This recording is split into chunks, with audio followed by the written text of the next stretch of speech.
আসসালামু আলাইকুম সুপ্রিয় দর্শক আধ্যাত্মিক তদবির এবং আমলিয়াত জগতে আপনাদের স্বাগতম ভালোবাসা মানুষের জীবনের এক অবিচ্ছেদ্য অংশ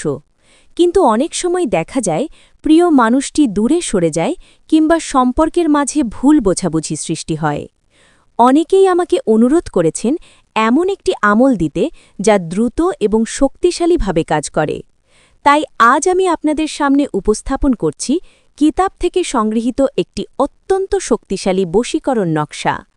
এটি এমন এক আমল যা সঠিকভাবে প্রয়োগ করতে পারলে ইনশাল্লাহ আপনার কাঙ্ক্ষিত ব্যক্তি আপনার প্রতি বশীভূত হবে এবং আপনাদের মধ্যকার দূরত্ব ঘুচে যাবে আজ আমরা জানব কিভাবে এক টুকরো সাদা কাপড়ের মাধ্যমে এই আশ্চর্য আমলটি সম্পন্ন করতে হয় ২ আমলের গুরুত্ব ও আধ্যাত্মিক ভিত্তি আমলিয়াতের কিতাবে বিভিন্ন ধরনের বশীকরণ পদ্ধতির কথা উল্লেখ আছে তবে কাপড়ে লিখে পুড়িয়ে ফেলার আমল বা আতশি নকশা বা আগুনের আমল সবচেয়ে দ্রুত কাজ করে বলে গণ্য করা হয় এই নকশাটি প্রয়োগ করার আগে আমাদের মনে রাখতে হবে যে আমলিয়াত কোনো খেলনা নয় এটি একটি পবিত্র এবং শক্তিশালী মাধ্যম পবিত্রতা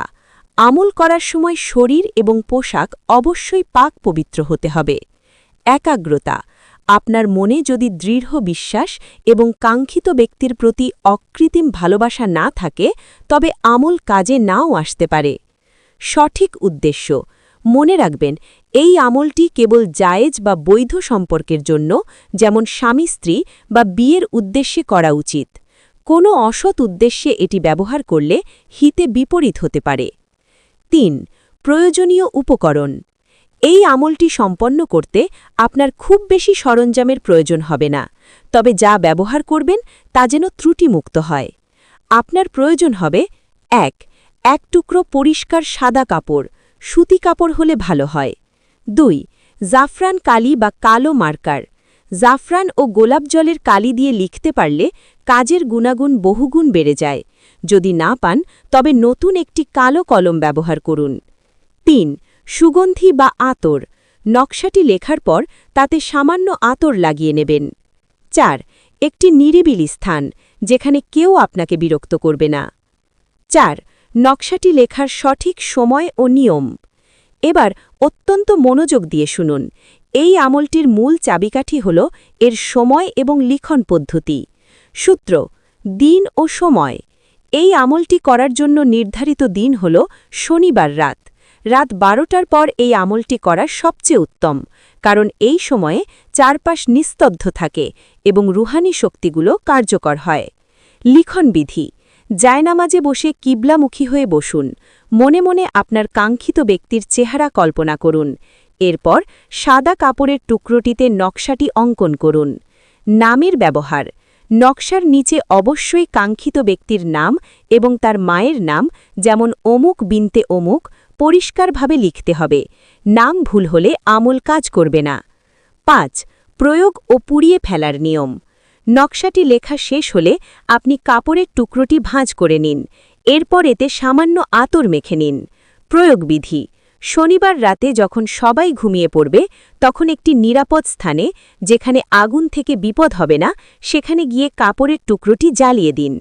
কাপড়টি যখন পুড়বে তখন মনে মনে কল্পনা করবেন যে ওই ব্যক্তির মনের ঘৃণা বা উদাসীনতা পুড়ে ছাই হয়ে যাচ্ছে এবং আপনার প্রতি তার ভালোবাসা বৃদ্ধি পাচ্ছে সতর্কবার্তা আগুন ব্যবহারের সময় সাবধানতা অবলম্বন করুন ৬ বিশেষ ঘোষণা ও যোগাযোগ দর্শক এই নকশাটি অত্যন্ত প্রাচীন এবং পরীক্ষিত আপনি যদি এই ধরনের আরও বিরল এবং শক্তিশালী কিতাব যেমন নাফিউল খালায়েক বা অন্যান্য আমলিয়াতের কিতাব সংগ্রহ করতে চান তবে আমরা আপনাদের দিচ্ছি সুবর্ণ সুযোগ আমাদের কাছে এই কিতাবগুলোর উন্নতমানের পিডিএফ এবং পরিষ্কার ফটোকপি সুলভ মূল্যে পাওয়া যাচ্ছে সরাসরি অর্ডার করতে বা যে কোনো পরামর্শের জন্য আমাদের সাথে যোগাযোগ করুন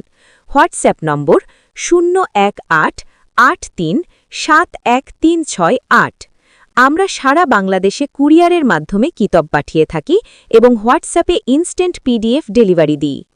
শেষ করার আগে একটি কথা বলতে চাই আমল বা তদবির কেবল একটি মাধ্যম চূড়ান্ত ক্ষমতা মহান আল্লাহর হাতে,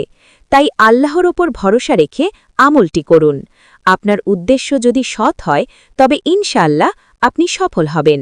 ভিডিওটি ভালো লাগলে একটি লাইক দিন এবং আপনার বন্ধুদের সাথে শেয়ার করুন যারা এই সমস্যায় ভুগছেন। সাবস্ক্রাইব করে বেল আইকনটি চেপে রাখুন যাতে পরবর্তী কোনো শক্তিশালী কোনো আমল আপনি মিস না করেন। আল্লাহ আমাদের সবার মনের নেক আশা পূরণ করুন। আজ এ পর্যন্তই, দেখা হবে পরবর্তী ভিডিওতে। আসসালামু আলাইকুম।